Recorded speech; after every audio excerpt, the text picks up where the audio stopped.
On an August morning, Lord Mountbatten boarded Shadow Vive with his family for what was meant to be a routine fishing trip off Mullimore. Minutes later, an explosive device tore the boat apart.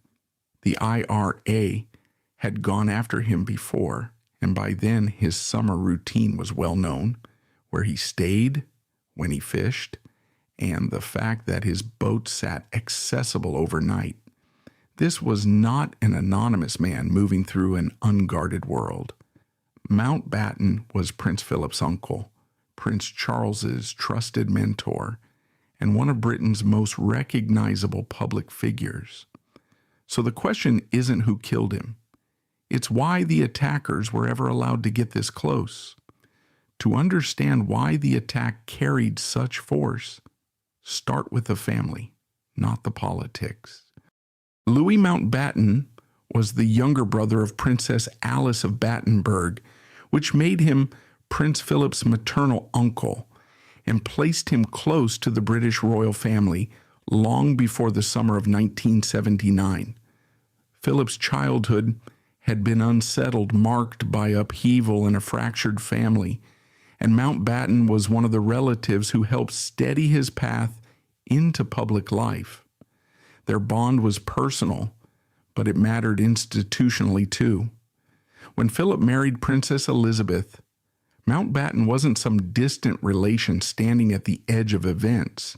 He was part of the family itself. That alone would have made his death a royal tragedy.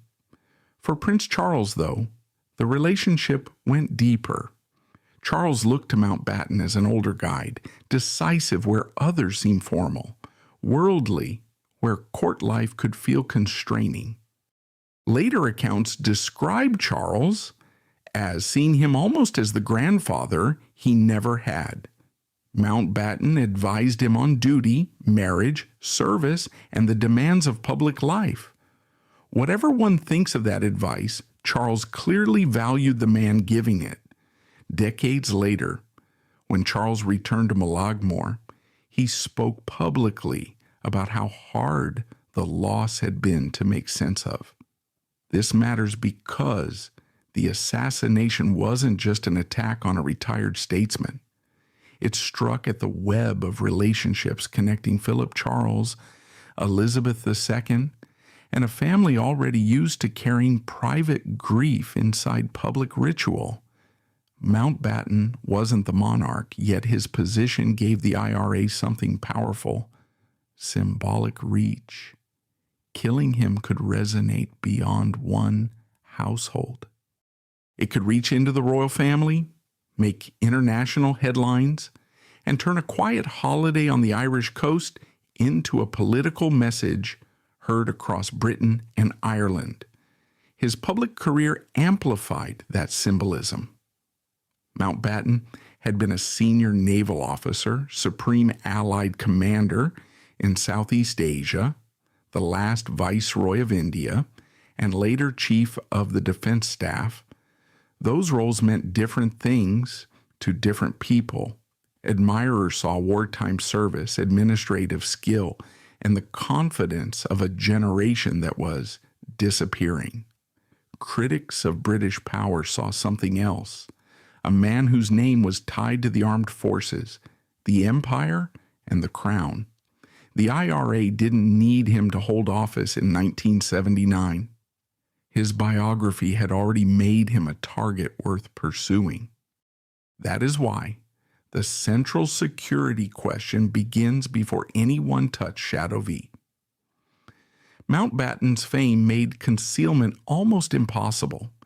He had spent many summers at Classybon Castle near Mullimore, returning to a place where local life had grown familiar to him. His fishing boat was known, his presence was visible, and his routines were not the movements of an anonymous private citizen.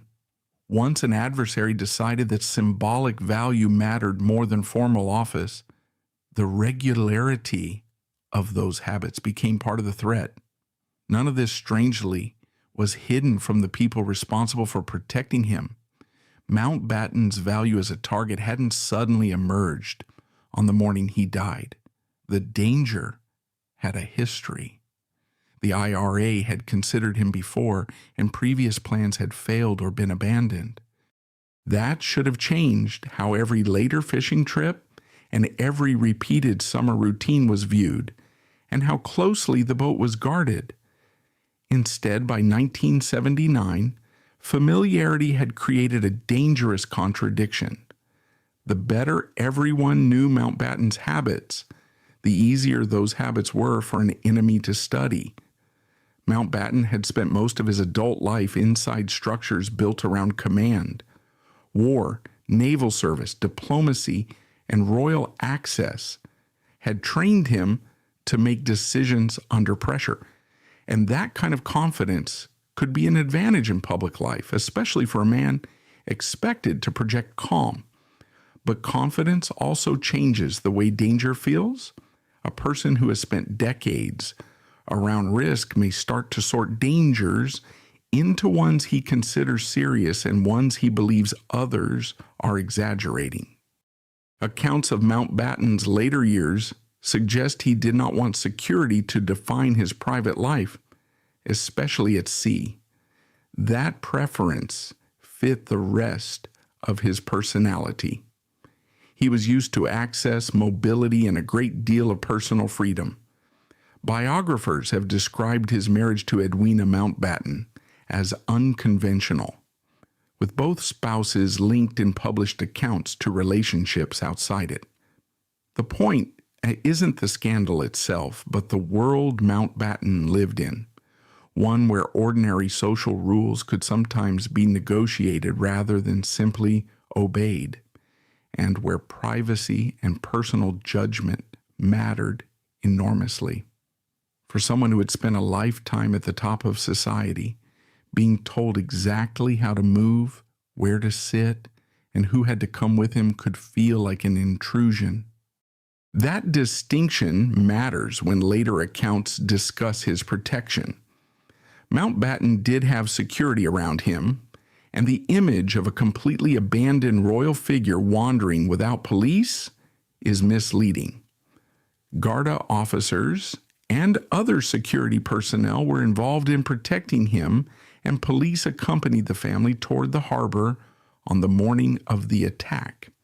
But accounts also describe Mountbatten as resisting close protection on the boat itself. He wanted room to fish, talk, and move with his family without turning every outing into a security operation. There is an uncomfortable temptation here to make the story too simple. If a protected person resists protection, it is easy to say the consequences were his own responsibility. That would be unfair and analytically weak, because a security system exists precisely for people who make imperfect judgments about their own risk. The question is, how far a famous target should be allowed to scale back protection when intelligence already says the threat isn't theoretical? Personal preference matters, and so does professional responsibility, and the two don't always line up. Mountbatten's approach may also have been reinforced by repetition. He had gone to the same part of Ireland for years and knew the local people, the harbor, the weather, the fishing routines, and the household rhythms were all familiar to him. Repeated safe experiences can produce a powerful psychological effect. Yesterday was uneventful, so tomorrow feels manageable. But the enemy experiences that same repetition differently. What feels comforting to the target can look like a timetable to the observer, reducing anxiety on one side while reducing uncertainty on the other. By 1979, the gap between private normality and public danger had become critical. Mountbatten wanted a summer holiday that still felt like a holiday. His protectors were dealing with a man who did not want to live as though every movement belonged to an enemy. The IRA, however, did not need control over his entire life. It needed one predictable routine, one accessible vessel, and one window when surveillance could be defeated. The space Mountbatten wanted around himself may not have caused the attack, but it may have helped create exactly the kind of space the attackers required. In that sense, the tension wasn't between Mountbatten and the IRA. It was between his idea of a normal life and a protection system built to imagine the worst. The danger surrounding Mountbatten hadn't appeared overnight. During the Troubles, the conflict over Northern Ireland produced years of bombings, shootings, political violence, reprisals, and fear on both sides of the Irish Sea. For the provisional IRA, a successful attack was never only about the individual victim. Symbolism, publicity, and international attention all mattered. A strike against a figure closely tied to the royal family and the British state could reach far beyond the immediate scene, and Mountbatten, with his military record and royal connections, was exactly that kind of symbolic target. Historical accounts indicate the IRA had considered killing him well before 1979.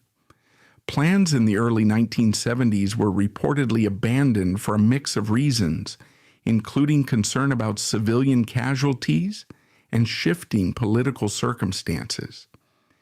In 1978, another plan took shape around his boat. According to later historical accounts, an attempt to shoot him aboard Shadow 5 didn't go ahead because rough seas made the shot impractical. The details come from retrospective reporting, but the point still stands. The idea of attacking Mountbatten during his Irish holiday was not new. That changes how the following summer has to be viewed. Once an adversary has scouted a target, a repeated routine stops being just a routine and becomes known terrain. The IRA did not have to discover that Mountbatten liked the sea, that he used Shadow 5, or that he returned to Malagmore each year. Those patterns could simply be observed over time. What remains less clear is how much specific information about earlier plots reached every level of his protective detail. Knowing that a person is generally at risk isn't the same as knowing a particular boat is being watched on a particular night. There were warnings. Accounts say police advised Mountbatten against holidaying in Ireland in 1979, and former MI6 Chief Maurice Oldfield had warned that members of the royal family were being considered as targets. That is significant, but it shouldn't be overstated. A warning that a senior royal figure faces danger is not the same as intelligence that an explosive device has already been placed. Security failures can occur in the space between those two kinds of knowledge, where the first is understood and discussed, yet still fails to produce the action needed to stop the second. Later accounts also raise troubling questions about Shadow 5 itself.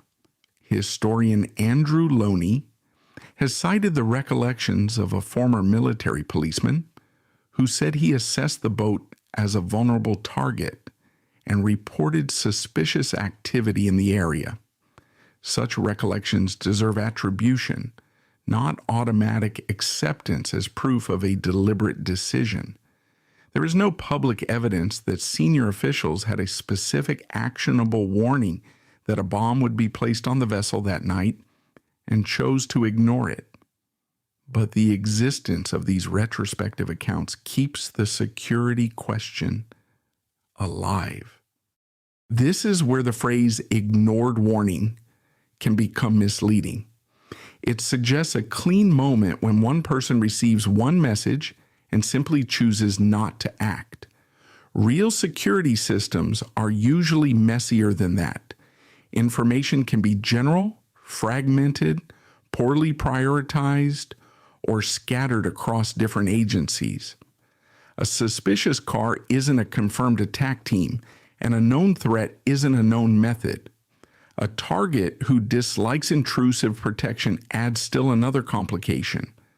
None of this removes responsibility, but it does make the failure easier to explain without assuming a conspiracy.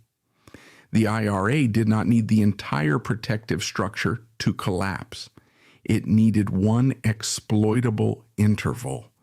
The attackers could observe from a distance, learning when the family arrived, where the boat was kept, and how often it was used.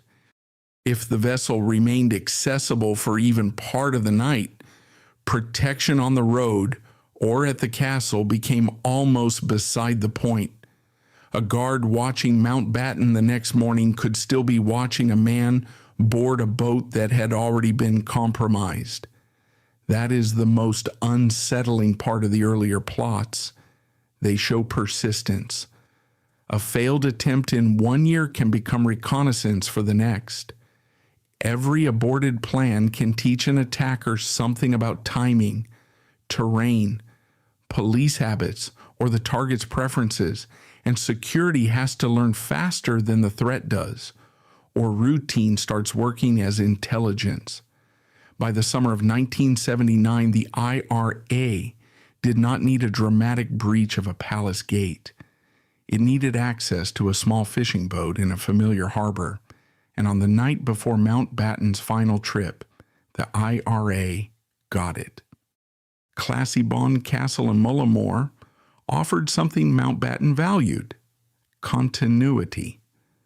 He had returned to the area for decades, and the annual visit had become a recognizable part of family life. Shadow 5 was not a ceremonial yacht. It was a modest fishing boat used for ordinary outings, including trips to check lobster pots. And that informality is exactly what made the setting emotionally appealing. It also made the vessel easier to separate, psychologically, from the security concerns attached to Mountbatten himself. A castle looks like something that must be guarded. A small boat in a local harbor can start to feel like part of the scenery. For an attacker, though, the scenery was the opportunity. The family's repeated presence meant an observer did not need secret access to a royal diary to know that Mountbatten might go fishing. Local familiarity alone could reveal when the household was active and when the boat was likely to be used. That has encouraged occasional speculation about an insider at the harbor, but no public evidence is needed to explain the basic reconnaissance. A patient observer can learn a great deal from public routines, especially ones that repeat year after year. The crucial breach happened before the family even arrived that morning. During the night of August 26 and August 27, an IRA team gained access to Shadow 5 and placed an explosive device aboard. Historical accounts generally identify Thomas McMahon as central to the operation, and he would later be convicted of Mountbatten's murder. The team concealed the device on the boat and built it to be triggered from a distance. The technical details matter less than the outcome. By dawn, the most important security failure had already occurred. That fact changes how the morning has to be reconstructed. A protective officer could escort Mountbatten toward the harbor and still be too late. Police could watch the family leave and still be watching a boat that was already compromised. Security focused on the person had failed to secure the object that person was about to use. This distinction sounds simple after the fact, but before an attack it's easy to miss because protection usually follows the principle: the car, the route, the residence, the visible crowd. Here, the decisive vulnerability was sitting quietly on the water. Sources differ on exactly how Shadow V was watched at night, and that uncertainty matters. Some later accounts describe the boat as effectively unguarded during the crucial hours. Other reporting emphasizes that Mountbatten had a larger protective arrangement around his holiday and that officers monitored his movements. Those two versions aren't necessarily contradictory. A person can be protected while one part of his environment stays vulnerable. The simplest conclusion is also the strongest. Whatever precautions existed, they did not stop the IRA from boarding the vessel and leaving the device in place. That is enough to raise a serious question without inventing a hidden order. Did someone deliberately stand security down? There is no public evidence of such a command, and no document has emerged showing that an official knowingly opened the harbor to an IRA team. A security gap is not proof of collusion, and a suspicious failure isn't automatically evidence of sabotage. Systems fail because of wrong assumptions, competing responsibilities, incomplete intelligence, limited resources, deference to powerful people, and plain human error. Those explanations are less cinematic than conspiracy, but they happen every day. Mountbatten's own preferences complicated the picture. Accounts describe him as unwilling to have close protection crowding his fishing trips. If he turned down officers joining him on Shadow V or following too closely in another boat, the security team faced a difficult line between protecting him and respecting his wishes. Even so, that leaves a professional question. The target was known to be valuable. Previous plots had involved the same setting, and the boat itself could be reached from outside the protected household. So should personal preference determine the limits of protection? There is another reason the boat mattered so much. The attack did not depend on an assailant confronting Mountbatten face to face. Once the device was in position, the attackers could simply wait for a familiar routine to resume. They needed to know when Shadow 5 was underway and when it reached the chosen area, which required observation but not physical access to the family that morning. The separation between placement and detonation reduced the attacker's exposure, and it meant a normal departure could proceed with no visible sign that the attack had already entered its final stage. This is where the repeated holiday became operationally dangerous. The family did not need to announce a public itinerary. If Mountbatten used the boat regularly and the IRA had watched the harbor, the attackers could make reasonable predictions from that alone. A familiar outing to check lobster pots could be enough. There is no need to assume a palace leak, a compromised servant, or a secret informant, possibilities that have surfaced in later retellings, but that public evidence has never established. Routine itself can function like a leak. The same distinction applies to the suspicious activity reported around the harbor. Later, testimony and historical writing have pointed to observations that, in hindsight, look significant. But hindsight edits ruthlessly. It strips away the hundreds of ordinary vehicles, unfamiliar faces, false alarms, and harmless movements that surrounded the one event that mattered. After the explosion, every missed clue gets circled in red. Before the explosion, investigators and protectors had to decide which clues deserved that circle in the first place. Their failure may have been serious without being deliberate. Still, this can't be waved away as bad luck. This was a man with known symbolic value, returning to a known place, using a known boat, after earlier hostile interest had already been reported. The IRA didn't succeed by penetrating Buckingham Palace. It succeeded by exploiting the gap between Mountbatten's public importance and the informality of his private routine. The scale of the target and the scale of the breach seem almost absurdly mismatched, and that mismatch is what makes the story so disturbing.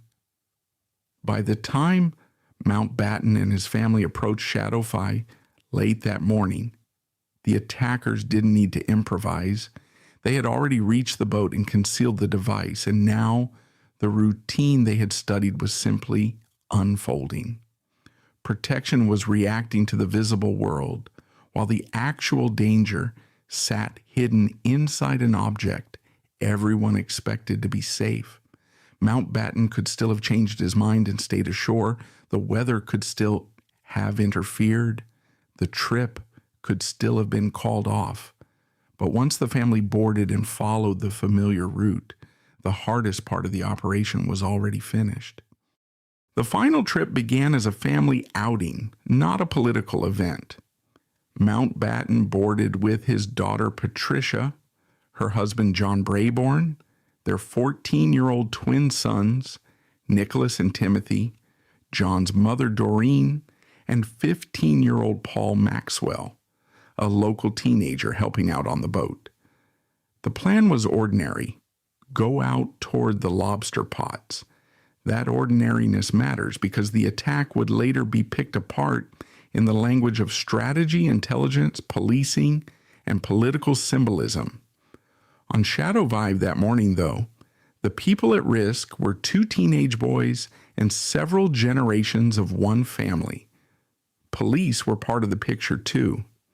Contemporary and later accounts describe Garda officers accompanying the family toward the harbor and watching the boat's progress from shore. That detail makes the tragedy harder to reduce to the word unguarded. Mountbatten was being watched. The problem was that watching him did not reveal what had been hidden aboard the vessel the night before. A protection team can see a boat leave the harbor, count the passengers, and follow its route while remaining completely unaware that the decisive breach has already happened. Within minutes of departure, as Shadow V moved out toward the fishing area, the explosive device went off. The boat was destroyed. Mountbatten, his grandson Nicholas, and Paul Maxwell were killed in the attack, and Doreen Brayborn died from her injuries soon after. Patricia, John, and Timothy survived, carrying physical injuries and the psychological weight of losing close family members in a single moment. The IRA carried out the far deadlier Warren Point attack against British soldiers that same day, part of the same violent campaign that took Mountbatten's life. The IRA claimed responsibility for Mountbatten's assassination, and that fact puts a limit on the mystery. This isn't a case where investigators were left with only rumors about who wanted him dead. The organization publicly connected itself to the attack, and the criminal investigation quickly focused on suspects. Thomas McMahon and Francis McGurl had already attracted police attention that morning after being stopped well away from Mullamore. Their detention started over issues with the vehicle and identification, not because officers already knew a bomb had been planted on Shadow V. The timing creates one of the story's most painful ironies. McMahon was in police custody before the bomb went off, but that doesn't mean the police had the information needed to prevent the attack. At the moment of the stop, officers hadn't intercepted any clear warning that Shadow V carried an explosive device. They had 2 men whose circumstances seemed suspicious enough to justify detention, and only after the attack did those circumstances take on a completely different meaning. The men who might be connected to the plot were already behind a station door, while the family continued toward the harbor. That is precisely why hindsight can distort the security question. It's tempting to imagine a single phone call that could have stopped everything. The information chain, though, was fragmented. The local officers who stopped the car did not necessarily know what a protection team at Mullamore knew, and the people watching the boat did not know what the officers at the road stop were seeing. Intelligence only becomes protective when it moves fast enough between the right people, and on August 27th, it didn't move fast enough to change the morning. The forensic case against McMahon became far more solid afterward. Court records confirm he was tried for Mountbatten's murder and convicted on November 23, 1979. Reporting from the trial described evidence involving traces associated with explosives and small flecks of paint linked to Shadow V. The prosecution's case was circumstantial rather than built on a confession witnessed by police, but the court accepted the evidence as a whole. McMahon received a life sentence. Francis McGurl, tried alongside him, was acquitted of the killing. That distinction matters.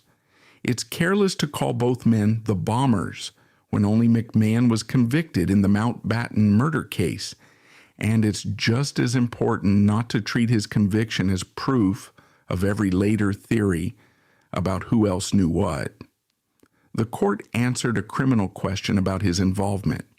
It did not establish that British intelligence, Irish police, Royal Protection Officers, or American agencies had secretly cooperated with the attack.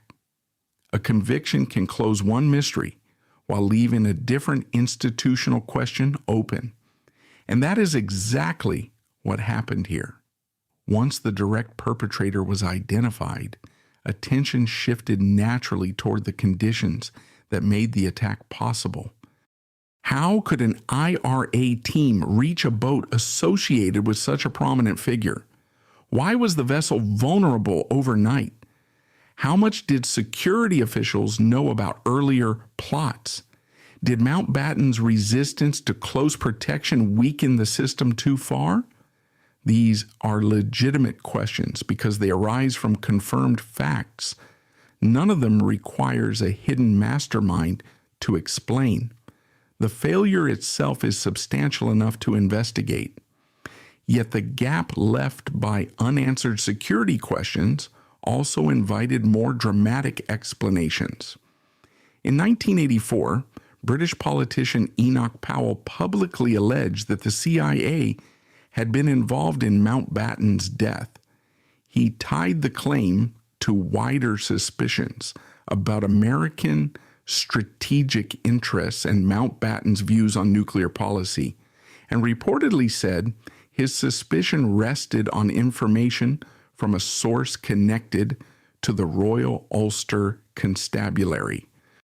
It was an extraordinary accusation, and it also lacked the public chain of evidence needed to displace the established IRA case. No released record has established that the CIA organized the assassination, and no court finding has either. The IRA's claim of responsibility and McMahon's conviction remain the strongest documented explanation for who carried out the attack. Powell's allegation belongs in the category of unproven theory, not suppressed fact, but its persistence says something important. When a major security failure never gets explained in a way that feels complete, people often reach for an actor powerful enough to explain every loose end. The more disciplined approach is less satisfying, but more useful.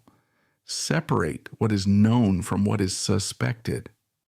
The IRA had motive, history, access, and responsibility for the attack. McMahon was convicted. The boat was compromised before the family boarded.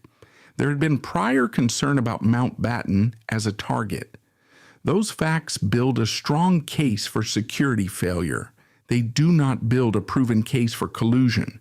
The haunting question then isn't whether a secret agency replaced the IRA, but whether ordinary failures, stacked together, were enough to hand the IRA everything it needed. For the royal family, the case didn't end with McMahon's conviction. Prince Charles lost the man he had described as a substitute grandfather and mentor. Prince Philip lost his uncle. Patricia Knatchbull survived an attack that killed her father, one of her sons, and her mother-in-law. Timothy Knatchbull survived while his identical twin Nicholas did not. Paul Maxwell's family lost a 15-year-old who who had taken a summer job around a boat he enjoyed. None of that can be reduced to an argument about whether a security officer made the wrong call. Years later, Charles returned to Malajmore and spoke about how hard it was to make sense of the grief. That return matters because it places the event inside a longer story of memory and reconciliation. The violence had a political purpose, but the people who lived on afterward had to carry consequences that politics could never organize neatly. The assassination became part of royal history, Irish history, the history of the Troubles, and several private family histories all at once. And each version asked different questions without changing who was killed or who claimed the attack.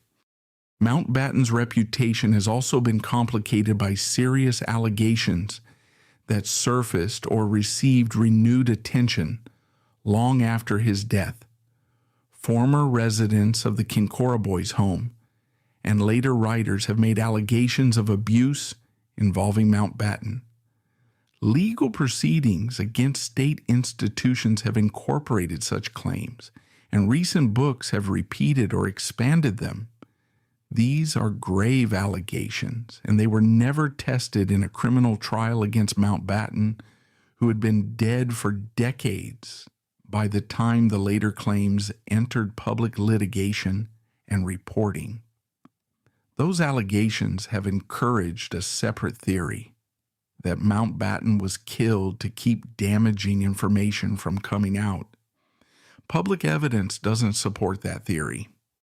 There is no demonstrated change showing that the IRA MI5, the CIA, or the royal household, arranged his death to bury allegations connected to Kincora. Linking two disturbing subjects because they involve the same man isn't the same as proving one caused the other, and the theory only appears after the fact, while the IRA's interest in Mountbatten as a symbolic target existed well before the 1979 attack. That distinction is essential. It's possible to take later allegations seriously without rewriting the assassination around them, to question security failures without calling them a cover-up, and to recognize that institutions sometimes protect themselves without assuming every unexplained failure is evidence of coordination. The responsible verdict has to hold several things at once. The direct perpetrators belong to the IRA case. The security weaknesses are real enough to examine, and the claims of wider intelligence complicity remain unproved. What the surviving record leaves us with is troubling precisely because it doesn't require a grand conspiracy. Mountbatten was a known symbolic target with a predictable Irish holiday and a boat that could be reached. Earlier plans had already shown the setting interested the IRA. Protection existed, yet the boat was compromised. McMahon was even detained before the explosion, but the information available at that moment didn't stop the family from sailing. A chain of ordinary gaps can produce an extraordinary catastrophe, so responsibility has to be divided carefully. Mountbatten made choices about how closely he wanted to be protected. Security professionals worked inside those limits and made their own judgments, and the IRA deliberately exploited the opportunity and carried out the attack. These are different categories of responsibility, and they shouldn't be blurred together. The lesson isn't that someone inside the system must have wanted Mountbatten dead, but that a system can know a danger exists and still fail to close the one opening an enemy needs. The evidence supports a sober conclusion. The IRA killed Lord Mountbatten, and Thomas McMahon's conviction anchors that finding in the criminal record. There is no public evidence that the CIA MI5 or the royal household coordinated the assassination. Security failure is not the same as complicity, yet failure still matters. Mountbatten did not die because nobody understood he was at risk. He died after years of warning signs, a repeated routine, and a vulnerable boat came together to create an opening the IRA was able to use. So what do you think? Was this simply a security failure, or did someone ignore a warning that should have changed everything? Tell us where you draw that line in the comments. If you value careful royal investigations that separate evidence from rumor, like this video, subscribe to the Palace Circle, and join us for the next story hidden behind the public record.